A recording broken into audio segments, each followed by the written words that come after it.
आपण माने तो अरुआ चाउल सब बेले इडली बनई थे आज थे ये उषुना चाउल थे इडली बनातु मु भी थे माने बनवा पूर्व केवे भी भाभी नी एत स्वादिया हम और एत नरम हम पाटे दौ दौ मिल जाव। तो चलतु थे यही प्रोसेस रे करवा मुझे किसी गुड़ को कड़े माने तावा देकर मेल्ट करने गरम कर दूची गुड़ एमती फेण बाहरी आसले कोरा नड़िया को पकईदेवी भल भाव मुझे पूर मारदे तापर ताको इतरे अलैच गुंड देकरी ताको भल भाव मुझे पूर मारिदे।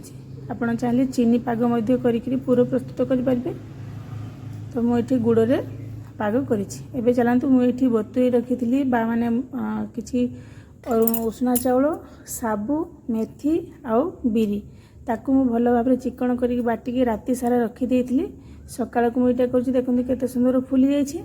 एबे चलते से इडली छांच गुड़िक भल भाव तेल सब लगेदेवा लगे सारापर अल्प अल्प कर से बेटर को देदेवा तापर माने से बेटर उपरे देदेवा किसी गुड़ पाग दिया पूर तापर पुणी थे आ टिके बेटर तापर देदेवा भल भाव दे सारापर अल्प अल्प देवा कारण यहाँ बहुत फुलिबो एमती दे सारापर सबुतक छांच को आम ता भितर पूरे देवा। देखो पानी ये गरम हो आसला सबुतक पिठा को आम एमती थाक थाक कर देदेवा दे सारापर ये घोड़णी देदेवा मात्र 10 ରୁ 15 मिनट या लो टू मीडियम फ्लेम रे रखिया।